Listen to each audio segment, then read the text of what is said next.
You know who's not a good source for whether mining is good for the environment? Mining companies. The mining industry has a new favorite greenwashing talking point that is dangerous and disingenuous. Mining companies are talking about how their metals would contribute to a clean energy future. Lithium, nickel, copper, cobalt. And while it's true that these metals are part of our clean energy future, there's also something missing from this conversation. We cannot mine our way out of the climate crisis.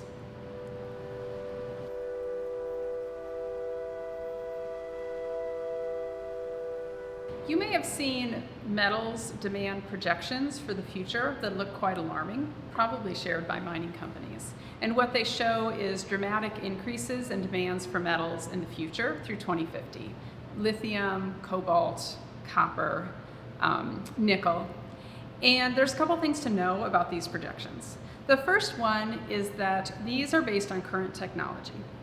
So it's not that the projections are incorrect, but they probably will be because it's based on what we know now.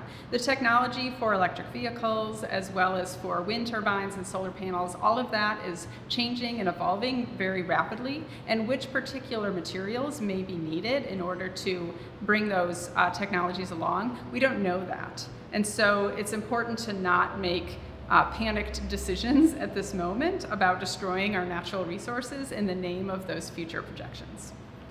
The second thing to know is that a good chunk of those shortfalls that are projected for the future, if they do happen, can be made up for in reuse, reduction, and recycling of those metals. And those are strategies that we are not maximizing today.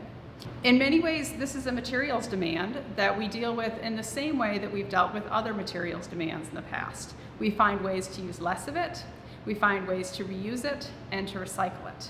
And once we've done all of that and maximized those opportunities, only then should we be looking to mining as a potential solution for the shortfall. Because mining has tremendous impacts that we want to avoid. And if we go straight to mining, if we accept the narrative from mining companies that that's our best and only option for fulfilling clean energy transition metals demand, then we will not achieve our goals for reducing greenhouse gas impacts, for maintaining our beautiful clean water resources here in Minnesota, and for respecting environmental justice. So the risks from sulfide mining are specific to that type of mining. We have iron mining in Minnesota. We've had it for 100 years. And when that ore is brought up to the surface, it's exposed to air and water, the result is rust. With sulfide mining, however, you've got different minerals involved. So when you bring that ore up to the surface, you expose it to air and water, the result is acid. It's called acid mine drainage. And as it goes downstream, it is toxic to plant life, to animal life, as well as people. And once it starts, once we get that process of acid mine drainage, it's essentially perpetual. We have it forever from that site. Another significant risk is the tailings dams. So many of these mining sites have a strategy for dealing with the mine waste where they store the waste and the water together behind a dam. And those dams are made from the same material, the same mine waste that is produced at the site, and they're not very stable. So we have situations in Canada and in South America where these dams have collapsed. They've destroyed ecosystems, they've destroyed fisheries, and in some cases they've killed hundreds of people. So this is a tremendously dangerous way to store mine waste. Other countries are actually banning this strategy and requiring existing dams to be decommissioned. Here in Minnesota, we're building more of them. Moreover, the mining industry's strategy for these sites is to extract short-term profits and then leave the cleanup for the state or the country to handle on their own. And maybe they have resources to do that, or maybe they don't. And so many of these sites simply sit and pollute into perpetuity.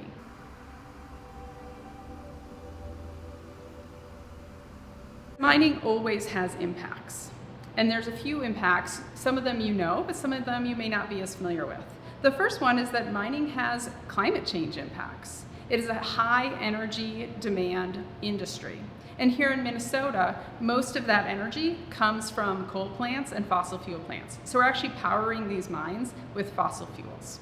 In addition, the lands disrupted store carbon. So in Minnesota, we have some special types of wetlands called peatlands. They're rare. We have the second most of any state in the country. Alaska is the only state that has more.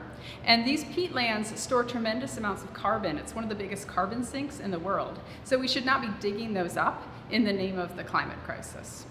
Mining also has water impacts. Sulfide mining as an industry has a very poor record. It has resulted in pollution everywhere it's happened, and that has an impact on downstream communities, on drinking water, on wildlife. And as the climate crisis progresses, clean water will be as precious a resource as any metal.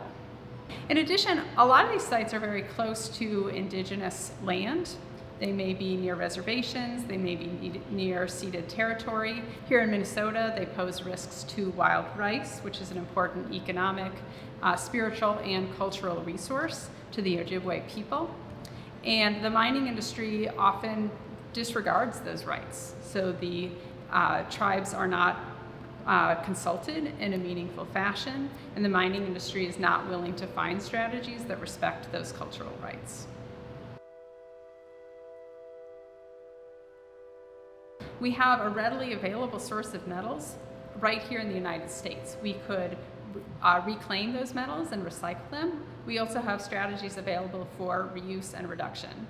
And those strategies are cleaner, they're faster if we're concerned about recovering metals quickly, and they're also significantly less expensive. So just in terms of being cleaner, we know that they produce far fewer greenhouse gases. In the case of copper, they produce 65% fewer greenhouse gases than mining. In the case of nickel, they produce 90% fewer greenhouse gases than mining. So we know that these options are better from the get-go. In Europe, the recycling rate is about double what ours is. Their recycling rate is about 60%. Here in the United States, it's closer to 30%. With consumer electronics, it's even lower. It's about 25%. And so there are policy options available to us to maximize that recycling, reuse, and reduction strategy that we haven't even begun to explore, and that we have an obligation to look at far or long before we start to look at new mines, which we know to be very damaging. The reason MCEA wanted to take this on is because we are uniquely positioned. We have a lot of partner groups who work on clean energy and renewable energy, and we have a lot of partners who work on sulfide mining. And here in Minnesota, there are very few groups that work on both. And MCEA over the years has gained the breadth and depth of experience and expertise in both of these areas. And we felt that living at that nexus of these two issues made us the right group to talk about this issue. And that's why MCEA is introducing a new series called Mining the Climate Crisis.